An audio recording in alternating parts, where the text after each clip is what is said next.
En tant qu'entrepreneur, quelles sont les difficultés que tu rencontres quotidiennement depuis le début et jusqu'à présent?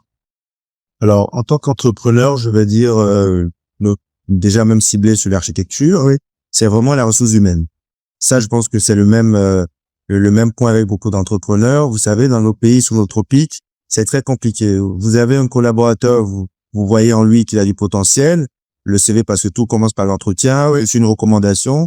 Vous dites, ah tiens, bah, je crois en ce jeune, enfin, je crois en ce potentiel collaborateur, vous l'embauchez, il demande un montant que vous, parfois, qui pourrait dépasser votre propre salaire, vous faites aussi, faites l'effort parce que vous le voulez, et quand il vient, vous le moulez, je veux dire, vous lui apportez en fait la plus-value qui le caractérise et qui fait qu'il devient. Et c'est pile au moment où vous voulez jouir en fait du résultat que il prend la tangente. Et c'est pas propre à l'architecture, c'est partout. C'est partout. Donc je pense que ça, il faudrait que dans les écoles en Afrique, qu'on arrive à inculper en fait ces valeurs, parce qu'aujourd'hui, tout le monde veut gagner sa vie, mais il faut pas, voilà, il y a une manière de le faire. Donc la ressource humaine, elle est très importante. C'est le premier point sur lequel on a été confronté. J'ai été confronté parce que moi, vous savez, aujourd'hui, il est facile de débaucher un employeur à quelqu'un d'autre, d'augmenter en fait sa paye de 100 000, 200 000, plutôt que de ramener un expatrié, un étranger, pour payer un billet d'avion, assurance, logement, voilà. Donc c'est qu'on a été victime de ça. Et puis après, toujours sur la ressource humaine, il faudrait aussi que nos collaborateurs comprennent que le patron, c'est lui qui prend tout sur sa tête. Lui, il a une vision 360 degrés. Absolument. Et eux, ils voient juste les allers-retours du patron, ils voyagent. Non, ils voient les billets d'avion. Derrière, les entrées sont pas linéaires. Mais ils vont pas. Ils vont pas. Donc, parfois, ils vont vous envier. Ils vont jusqu'à vous dire, tiens, c'est que le patron c'est les réalités. s'en met plein la poche. Ouais, mais non. Moi, un jour, pour la petite anecdote, je vais taire le nom du collaborateur. J'étais à ce moment-là à l'étranger, donc imaginez. Et ce qui fait que comme moi, quand je voyage la plupart du temps, beaucoup pensent que je suis en vacances. J'ai dit, mais non, je travaille 2 fois. Parce que je dois manager l'opérationnel ici et faire ce que je dois faire là-bas. Évidemment. Donc, beaucoup ne comprennent pas, ils se disent, bon. Non, mais parce qu'ils voient que, écoute, ils ont quand même vu la photo de la chambre d'hôtel ou la piscine. Ah, mais t'étais en fait boire un vin quand même. Mais ça a fait sa journée. C'est un peu comme si t'as pas le droit de vivre parce que dès que tu profites un petit peu de ton labeur, on estime que tu brimes tout le monde. Tout à fait, c'est ça. Et puis, du coup, ils se comparent à l'employeur. Tiens, ils veulent vivre ce que l'employeur vit. Et puis, je pense qu'ils devraient comprendre après. Il y en a qui sont frustrés. Et il faut juste, en fait, un petit truc. Et puis, bon, voilà, c'est là qu'on découvre le côté d'eux-mêmes. Voilà, c'est comme je vous disais tout à l'heure, l'anecdote. Je suis à l'étranger, j'appelle un collaborateur sur son corporate, il décroche pas. Je lui fais le reproche, en fait, parce que moi, je devais faire retour au client, mais pourquoi il décroche pas son corporate? C'était à l'heure du travail. C'était pas la première fois. J'ai reçu l'aide de démission, juste le même soir. Eh oui. Donc, vous imaginez, donc, c'est un peu des histoires. On le vit tous. Cette fois, je dis, c'est pas lié qu'à l'architecture. Oui, mais c'est vraiment la vie d'entrepreneur. C'est ça. La vie d'entrepreneur, je pense que si on peut arriver de quelconque manière, je sais pas comment on va arriver à le faire. C'est peut-être les podcasts, comme tu le fais bien d'ailleurs, qui vont amener, ses collaborateurs à comprendre que la vie de l'employeur peut pas être la même vie que celle de l'employé. C'est clair. Mon collaborateur, on travaille, on n'a pas d'heure, on travaille jusqu'à 4 heures. C'est évidemment, ils n'ont pas la même pression proportionnellement. C'est ça. Et c'est comme tu dis, les gens doivent arrêter d'être pressés. Parce que si vous voulez être architecte, vous le serez. Faites le parcours. Si vous voulez devenir, comme on aime bien dire, DG, CEO, si c'est ça qui vous fait plaisir, ok.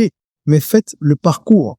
Et tout le monde n'a pas le même parcours. Il y a des gens qui n'ont pas eu à passer par plusieurs étapes. Toi, par exemple, tu l'as dit, dans ta profession, t'as pas le choix. Tu dois d'abord passer par un cabinet où tu bosses avant d'être architecte inscrit à l'ordre. Moi, je me suis jeté tout de suite à faire mon master à l'eau en disant, je suis consultant comme tout ça. J'ai mes galères aussi et tout. Mais les parcours ne sont pas les mêmes. Et tout le monde n'est pas amené à être entrepreneur. Moi, je dis aux gens, mais tu fais la promotion d'entrepreneur. Je dis oui. Parce que de toute façon, de gré ou de force, par contrainte ou par passion, de plus en plus de personnes vont devoir se débrouiller. C'est ça. Parce que quand tu vois le chômage, la démographie qui explose, les IA qui sont en train de cartonner, la nécessité d'être plus compétitif pour les entreprises et de nombreux autres facteurs, les gens sont obligés d'adopter la débrouillardise structurée. Moi, je dis l'entrepreneuriat, c'est de la débrouillardise structurée. Complètement. Donc, il y en aura de plus en plus, mais tout le monde ne peut pas être entrepreneur. Il faut des gens pour travailler avec ceux qui ont de la vision. Donc, quand vous êtes employé, apprenez à épouser une vision Et même si vous faites partie de ceux qui veulent créer leur vision après, vous aurez compris les codes. Et ça, tu vois, toucher un point sensible, c'est très difficile. C'est, moi, tous les entrepreneurs que je croise, et ça doit être pareil pour toi, dès que tu te demandes quelles sont tes difficultés, je vous assure, contrairement à ce que les gens pensent, avant d'obtenir de l'argent, la plupart disent d'abord ressources humaines, capital humain. On a un vrai challenge là. Donc toi, c'est ton vrai problème, quel capital humain. Est-ce qu'il y en a un autre qui est saillant ou pas du tout? Alors, il y a le capital humain. Après, bon, l'humain, vous savez, c'est ce qui fait d'ailleurs que nous, on est parti pour un recrutement international maintenant. Okay. Là, au cabinet, on a 2 étrangers, on est marocain, on a burkinabé. Et là, parce que localement, étant donné qu'on n'a pas d'école, on est obligé d'avoir de la ressource extérieure, le pays en pleine mutation. Ouais. Parce qu'aujourd'hui, sur le marché, on a tellement de cabinets internationaux que le maître d'ouvrage, donc l'État central ou la territorialité, la mairie, ils veulent pas comparer un architecte étranger à un architecte local. Ils veulent le rendu. Le même rendu au même niveau international. Donc là-bas, elle est haute, alors que les ressources humaines dont on bénéficie, nous ici, sont pas les mêmes, c'est pas ça. Il n'y a pas de prêt bancaire pour accompagner les entreprises locales. Donc du coup, moi, je sais combien, enfin, on a payé à la marocaine qu'on a fait venir. Un billet d'avion, l'assurance, le logement meublé, le salaire en lui-même déjà, on a dû la débaucher d'ailleurs. Parce que derrière, on veut le résultat. Donc, c'est pour dire que les projets localement ne vont pas avec. Enfin, c'est ça, on est obligé de chercher en fait l'équilibre entre les deux. Donc voilà, il faudrait qu'on arrive à avoir de la ressource compétente également. C'est ça en fait le gros souci au Bénin. Et tout ça, ça passe par la formation et c'est ce que c'est pourquoi, enfin, je milite aussi d'une part. Et il faudrait qu'on arrive forcément à le faire parce que profitant de cette mutation urbaine architecturale qui s'opère dans le pays, bien sûr, pour amorcer en fait une formation percutante.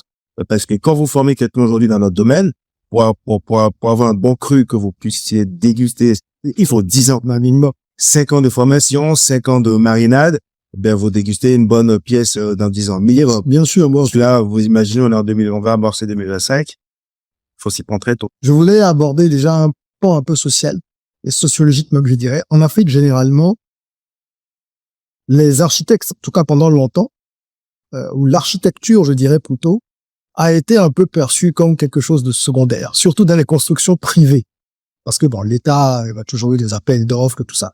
Mais on a tous des images, des histoires, très entendu, personnes qui se lèvent le dimanche matin, qui prennent leur stylo, font des coquilles, appellent maçon, putain, ça veut dire pour ceux qui sont pas bien, tu es où? Bon. Et beaucoup de maisons étaient construites comme ça, c'est vrai. Pourquoi, à ton avis, il y a eu longtemps cette perception-là, selon laquelle l'architecte n'est pas essentiel à une construction? Et comment est-ce que tu analyses l'évolution de cette tendance depuis, on va dire, depuis 2016, depuis que tu es vraiment là et que tu peux voir comment les choses avancent depuis 10 ans?